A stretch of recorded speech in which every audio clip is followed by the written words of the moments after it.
Sunday అంటే ఎవరికి ఇష్టం ఉండదు చెప్పండి. ఈసారి సండేని ఇంకా స్పెషల్గా చేయడానికి నేను ఈ 3 రెసిపీస్ ట్రై చేశాను. ఎంతో సింపుల్గా క్విక్గా రెడీ చేసుకునే ఈ రెసిపీస్ మీరు కూడా ట్రై చేసి చెప్పండి. నేను చేసిన 3 రెసిపీస్ ఏంటంటే, ఒకటి chicken soup, bagara rice and chicken curry.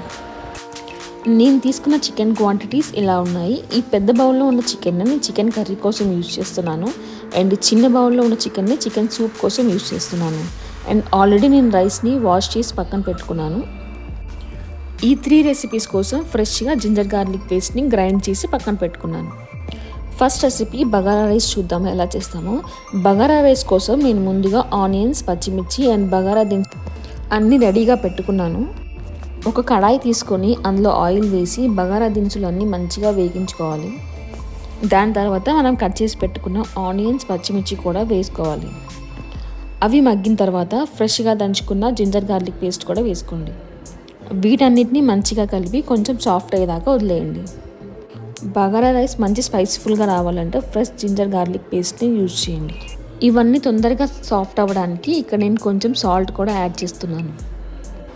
ఈ బగారా రైస్ రెడీ అయిన తర్వాత ఫంక్షన్ స్టైల్లో లాగా ఉంటుంది. ఈ బగారా రైస్ని మీరు చికెన్, మటన్ ఆర్ ఈవెన్ ఆలూ కుర్మాలో కూడా చాలా బాగుంటుంది. అవన్నీ మంచిగా మగ్గిన తర్వాత కొత్తిమీర, పుదీనా యాడ్ చేసుకోండి. పుదీనా వల్ల మన టేస్ట్ ఇంకా ఎన్హాన్స్ అవుతుంది. సో కొద్దిగా నేను ఎక్కువగా వేసుకున్నాను పుదీనా. ఇది ఇంకా మగ్గటానికి 1 to 2 minutes టైం పడుతుంది. ఈ గ్యాప్లో మనం చికెన్ని మ్యారినేట్ చేసుకుందాం.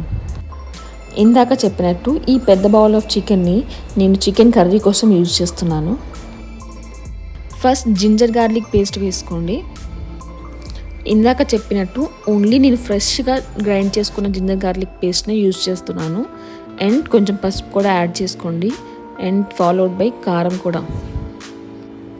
మేము స్పైస్ ఎక్కువగా తింటాము, సో కారం ఎక్కువగా యాడ్ చేస్తున్నాను. మీ టేస్ట్ తగ్గట్టుగా మీరు యాడ్ చేసుకోండి. ఒక చిన్న టిప్ ఏంటంటే, చికెన్ కర్రీలో మంచిగా గ్రేవీ రావాలంటే కర్డ్ వేయడం మస్ట్ అండ్ షుడ్. ఇది మాత్రం మర్చిపోకండి.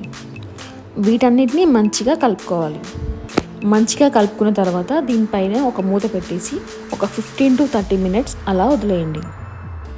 ఈ మ్యారినేట్ చేసే గ్యాప్లో మనం బగారా కోసం చేసిన ప్రిపరేషన్ అంతా రెడీ అయిపోయింది. నేను ఇక్కడ బగారా రైస్ని ఎలక్ట్రిక్ కుక్కర్లో చేస్తున్నాను. చాలా తొందరగా అయిపోతుంది. మనం ఊరికూరికి చెక్ చేయాల్సిన అవసరం కూడా ఉండదు. మనం ప్రిపేర్ చేసిన బగారా ప్రిపరేషన్ అంతా ఈ నానబెట్టిన బియ్యంలో వేసేసుకొని కలిపేసుకొని మూత పెట్టేసుకోవడమే. మనం చికెన్ కర్రీ, చికెన్ సూప్ చేసే గ్యాప్లో ఈ రైస్ కూడా ప్రిపేర్ అయిపోతుంది. ఒకవేళ సాల్ట్ సరిపోకపోతే ఆ రైస్ వాటర్లో కూడా మీరు సాల్ట్ యాడ్ చేసుకోవచ్చు. ఇక్కడ నేను చికెన్ కర్రీ కోసం ఒక బౌల్ తీసుకున్నాను. అందులో ఆయిల్ వేసి అది వేడైన తర్వాత లైట్గా బగారా ఐటమ్స్ యాడ్ చేశాను. హెవీగా ఏమి యాడ్ చేయలేదు ఈసారి, ఎందుకంటే మనం బగారాలో ఆల్రెడీ స్పైసెస్ చాలా ఎక్కువగా యాడ్ చేసాం కాబట్టి. స్పైసెస్ అన్నీ మంచిగా వేగిన తర్వాత ఆనియన్స్, పచ్చిమిర్చి కూడా వేసి మంచిగా వేయించుకోండి. ఇవన్నీ మంచిగా వేగిన తర్వాత మనం ఆల్రెడీ మ్యారినేట్ చేసి పెట్టుకున్న చికెన్ ఉంది కదా, అందులో వేసేసేయండి. ఆ మ్యారినేటెడ్ బౌల్లో కొంచెం ఎక్స్ట్రా మసాలా ఉంటే వాటర్ వేసేసి చికెన్ తోటి మిక్స్ చేసుకోండి మంచిగా. అంతా మంచిగా కలుపుకొని బౌల్ మీద మూత పెట్టేయండి. దాన్ని 5 minutes తర్వాత ఓపెన్ చేయండి.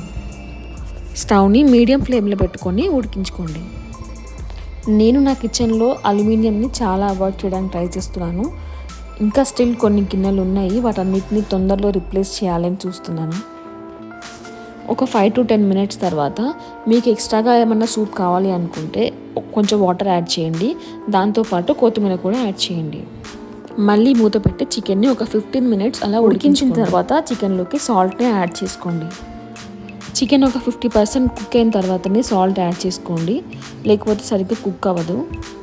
మంచిగా కలిపిన తర్వాత ఒక 2 minutes మూత పెట్టేసి అలా వదిలేయండి. లాస్ట్లో కొంచెం ధనియాల పొడి అండ్ హోమ్ మేడ్ మసాలాస్ కూడా ఏమన్నా ఉంటే వేసుకోండి. అంతే అండి, మన చికెన్ కర్రీ రెడీ అయిపోయింది. ఇక్కడ నేను మార్కెట్ చికెన్ మసాలాస్ ఏమీ యూజ్ చేయలేదు, మీరు కావాలంటే వేసుకోవచ్చు. ఈ chicken curry white rice, bagara rice and చపాతీల్లో కూడా చాలా బాగుంటుంది. ఈసారి డెఫినెట్గా ట్రై చేయండి.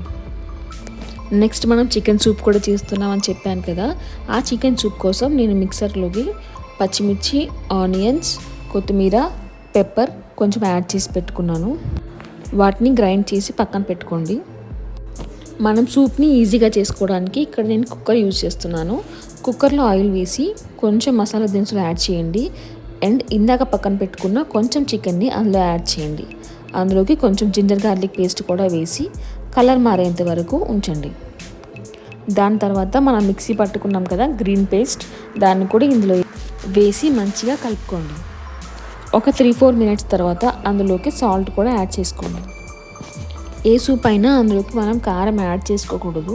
స్పైస్ కోసం ఎప్పుడు పెప్పర్ని మాత్రమే యూజ్ చేయాలి.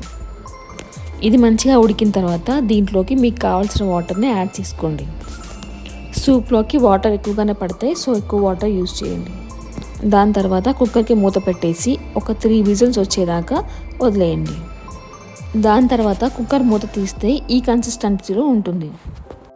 ఉడికిన చికెన్ పీసెస్ని సపరేట్గా తీసుకొని నేను గ్రైండ్ చేసుకున్నాను. అలా గ్రైండ్ చేసి మిక్స్ చేసుకోవడం వల్ల చికెన్ సూప్ చాలా థిక్గా ఉంటుంది.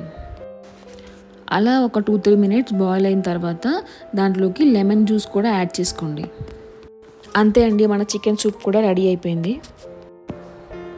Chicken soup and chicken curry ready అయ్యే గ్యాప్లో మనకి కుక్కర్లో బగారా రైస్ కూడా ఉడికిపోయిందనమాట. ఇలా ఉంది చూడటానికి బగారా రైస్. ఈ సండేకి మేము స్పెషల్గా ఇలా ఎంజాయ్ చేసాము. ఎప్పుడు సండేకి బోరింగ్గా కాకుండా ఇలా ఒకసారి ట్రై చేసి చూడండి, చాలా బాగుంటుంది అండ్ మీ సండేని ఎక్స్ట్రా స్పెషల్గా మార్చేస్తుంది. ట్రస్ట్ మీ అండి, వీటి టేస్ట్ అయితే అన్ని ఫంక్షన్ స్టైల్లో లాగా ఉన్నాయి. మీరు డెఫినెట్గా ట్రై చేయాల్సింది ఈసారి. నేను నా ఛానల్లో ఓవర్ కాంప్లికేటెడ్ రెసిపీస్ అస్సలు ట్రై చేయను.